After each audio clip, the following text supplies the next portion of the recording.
Yes. Hello students. Now we are going to discuss few doubts of stoichiometry chapter. क्योंकि chapter तो complete है और बस हमें क्वेश्चन ही सॉल्व करने हैं, तो जैसे जैसे स्टूडेंट्स क्वेश्चन सेंड कर रहे हैं मैं उनका सॉल्यूशन सेंड कर रहा हूँ, रिटर्न कर रहा हूँ। ठीक है, तो आपका कोई डाउट है तो आप सेंड करिए, हम उसे नेक्स्ट लेक्चर में डिस्कस करेंगे।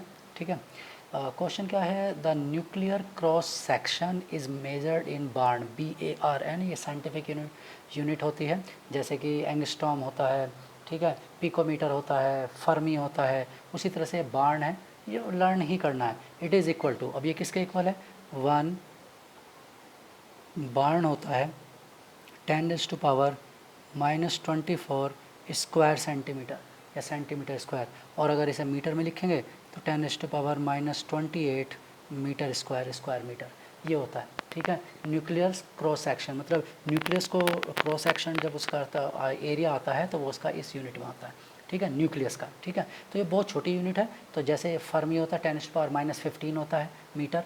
ठीक है, एंगस्ट्रॉम होता है 10⁻⁻10, ऐसे भी एक यूनिट है। ठीक, चलिए नेक्स्ट अगला क्वेश्चन क्या है, the volume in litre of CO2, CO2 का वॉल्यूम लीटर में बताना है, STP पर बताना है। ठीक है, when 10 gram of 90% pure lime, lime क्या होता है, कैल्शियम कार्बोनेट होता है। ठीक है, लाइम क्या होता है, कैल्शियम कार्बोनेट। ठीक है, और ये 90% प्योर है। ठीक है, और 10 ग्राम ऑफ 90% प्योर, इसका मतलब टोटल 10 ग्राम ये नहीं है, टोटल 10 ग्राम नहीं है, तो 10 का 90% कितना होगा, 10 का 90% यानी 9 ग्राम, तो केवल 9 ग्राम हमारे पास प्योर है। तो प्योर 9 ग्राम डिकम्पोज, हीटेड करेंगे, डिकम्पोज होगा और क्या बनेगा, कार्बन डाइऑक्साइड, तो 1 से 1 बनेगा, यानी कि कैल्शियम कार्बोनेट का according to the balanced equation ये 100 ग्राम है, 1 मोल 100 ग्राम होता है, 100 gram of calcium carbonate can produced 1 mole of CO2, 1 मोल का मतलब 22.4 लीटर एट STP।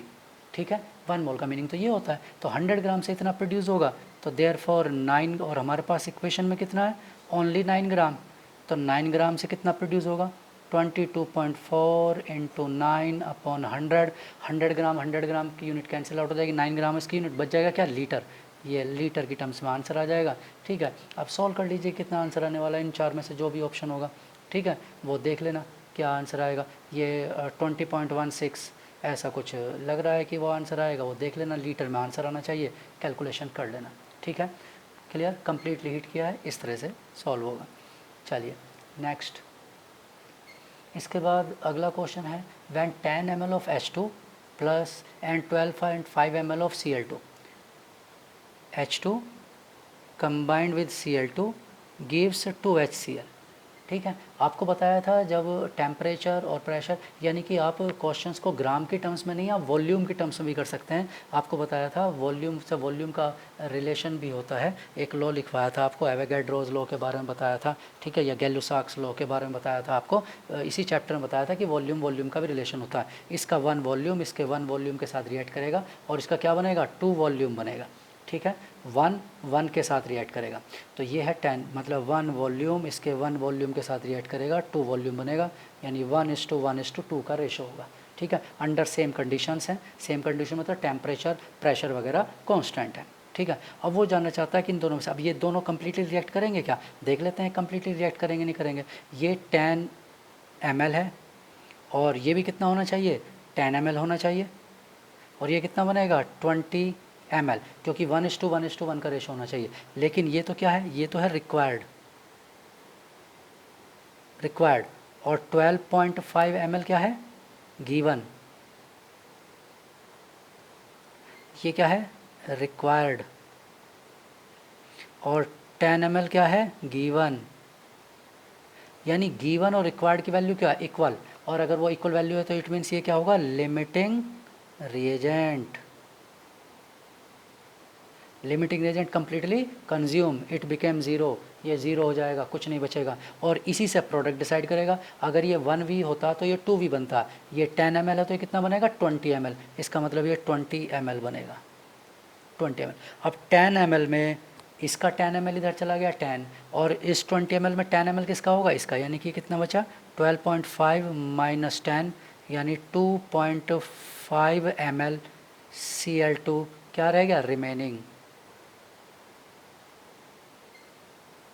इतना वॉल्यूम रिमेनिंग रह गया। यानी कि आंसर क्या आ गया 20 ml ऑफ HCl बना और 2.5 ml ऑफ Cl2 रिमेनिंग है आफ्टर द रिएक्शन। ठीक है, तो आप डायरेक्ट वॉल्यूम से वॉल्यूम को ट्रीट कर सकते हैं, कोई भी प्रॉब्लम नहीं आने वाली, क्योंकि टेम्परेचर और प्रेशर कांस्टेंट है, और टेम्परेचर प्रेशर कांस्टेंट होते हैं, टेम्परेचर प्रेशर कांस्टेंट होते हैं तो volume directly proportional to number of moles होता है। तो जितने मोल्स होंगे उसी के अकॉर्डिंग आप डायरेक्टली उसे, एक से 2 बनते हैं तो 10 से कितने बनेंगे 20 बनेंगे। ठीक है, और ये अगर 10 या इसके 10 होंगे इस 20 में तो इसके कितने होंगे 10 ही होंगे, क्योंकि mass neither be created nor be destroyed. तो 20 में 10 इसके हैं तो 10 इसके होंगे तो 10 यूज़ हो गए। ठीक है, ये यूज्ड है तो 2.5 क्या बचा रिमेनिंग रह गया। ठीक, इस तरह से क्लियर। चलिए नेक्स्ट, अगला क्वेश्चन है if 1.26 gram of oxalic acid, oxalic acid आपको बताया हुआ है क्या होता है H2C2O4 ये होता है, और इसका एन फैक्टर बताया हुआ है 2 डिज़ोल्व वाटर में। तो वो कह रहा है कि 250 ml ऑफ सॉल्यूशन डिज़ोल्व कर दिया है, देन इट्स नॉर्मेलिटी बताना है। तो नॉर्मेलिटी इक्वल टू होता है molarity into n factor, molarity into 2, यानी कि हमें सिर्फ क्या सॉल्व करना है मोलैरिटी सॉल्व करना है, और मोलैरिटी किसके इक्वल होता है number of moles upon volume in litre. Number of moles क्या होता है given mass upon molar mass upon volume in litre. ठीक है, गिवन मास कितना है 1.26, ठीक, डिवाइडेड बाय, और मोलर मास कितना है तो सॉल्व कर लेते हैं। ऑक्जेलिक एसिड का मोलर मास 2 हाइड्रोजन और 24 कार्बन और 64 ये 6 8 और 2 10,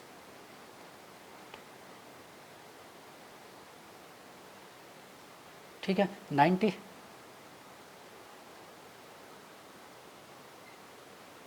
ठीक 12 24 और 2 26 और 4 ऑक्सीजन है 64, ठीक है 90 आएगा। ठीक, और डिवाइडेड बाय कितना वॉल्यूम है 250, लेकिन ये तो ml है, इसे किस में होना चाहिए लीटर में होना चाहिए, 1000 से डिवाइड कर दिया तो ये आ जाएगा 1.26 इंटू 1000 अपॉन 90 इंटू 250। ठीक है, तो ये 2 0 कैंसिल आउट। ठीक, अब इससे आगे सॉल्व कर लीजिए कितनी मोलरिटी है इसकी। ठीक, ये 5 5 और 45 और ये हो गया 6 12 2 दूनी 4 5 2.52 अपॉन 45। ठीक है, और ये लगभग 5 ही है 0.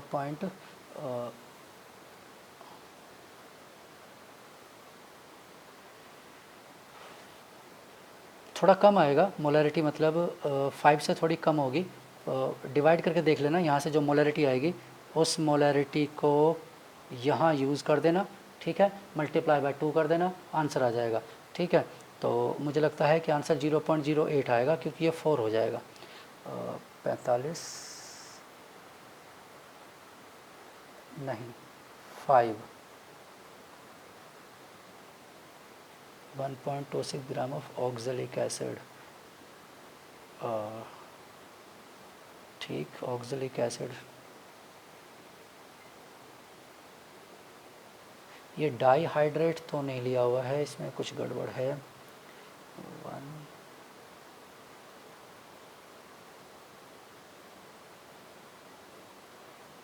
कुछ प्रॉब्लम है। ठीक है, यहाँ इन ऑप्शन से आंसर मैच नहीं कर रहा है इसके अकॉर्डिंग। ठीक है, ये मुझे लगता है कि ऑक्जेलिक एसिड, क्योंकि यहाँ देखने से लग रहा है कि ये वैल्यू मैं इसे डिवाइड करूँगा तो ये 4500, ठीक है, और 5 5 25 50 हो गया अप्रोक्स, और ये 5 ये हो गया 900। ठीक है, 5 90 और 9 0 50 0 और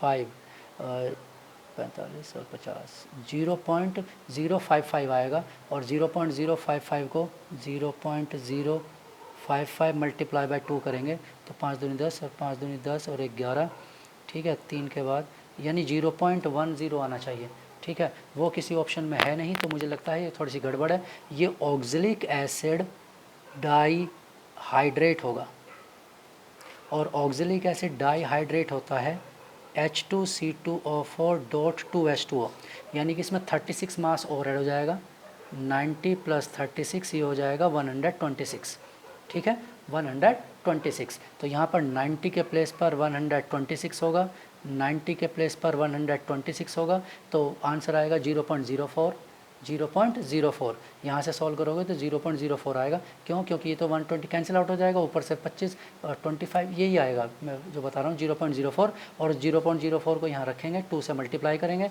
तो 0.08, यानी एक्चुअल ये आंसर आएगा। तो यहाँ तो गड़बड़ है, ये ऑक्जेलिक एसिड डाईहाइड्रेट होना चाहिए, क्वेश्चन में प्रॉब्लम है, ठीक है। जिसने भी सेंड किया था वो एक बार देख लेना, ठीक है। ये क्वेश्चन में कुछ प्रॉब्लम है, इतने ग्राम ऑक्जेलिक एसिड डाईहाइड्रेट, ठीक है। तो डाईहाइड्रेट लिखा होना चाहिए, डाईहाइड्रेट होगा, क्योंकि अगर मैं डाईहाइड्रेट नहीं यूज़ कर रहा हूँ तो इसका यहाँ पर मैच नहीं कर रहा है आंसर, हमारा वैल्यू 0.1 आ रही है, जो कि ऑप्शंस में कहीं नहीं है, ठीक है, इसलिए हमें ऐसा करना पड़ रहा है, ठीक है। तो डाईहाइड्रेट है और इस तरह से बना दिया, ठीक है। चलिए नेक्स्ट, अगला कहता है normality of 2% of the H2SO4 solution by volume is nearly, ठीक है। नॉर्मेलिटी बताना है 2% of H2SO4 solution by volume, यानी कि सॉल्यूशन के वॉल्यूम का 2% उसमें H2SO4 आपको बताया था परसेंटेज बाय वॉल्यूम, ठीक है, W/V, ठीक है, W/V परसेंटेज आपको बताया था, वेट बाय वॉल्यूम, तो वेट बाय वॉल्यूम परसेंटेज क्या बताया था आपको, वेट बाय वॉल्यूम परसेंटेज क्या था, 2% equal to weight of H2SO4 divided by volume, ये होगा ग्राम और ये होगा ml × 100, ठीक है, ये आपको बताया था। तो लेट द, कुछ वॉल्यूम की बननी है, let the volume of solution equal to 1 litre, हमने 1 लीटर मान लिया, ठीक है। तो ये कितना हो जाएगा, वेट ऑफ H2SO4 क्या हो जाएगा, 2 × 1000, क्यों? क्योंकि वॉल्यूम लीटर में 1 है तो ml में कितना होगा, 1000 होगा, और डिवाइड बाय 100 यानी कि 20 ग्राम। अब हमें क्या सॉल्व करना है, नॉर्मेलिटी, नॉर्मेलिटी इक्वल टू क्या होता है, number of gram equivalents, number of gram equivalents यानी weight upon equivalent mass upon volume of solution in litre.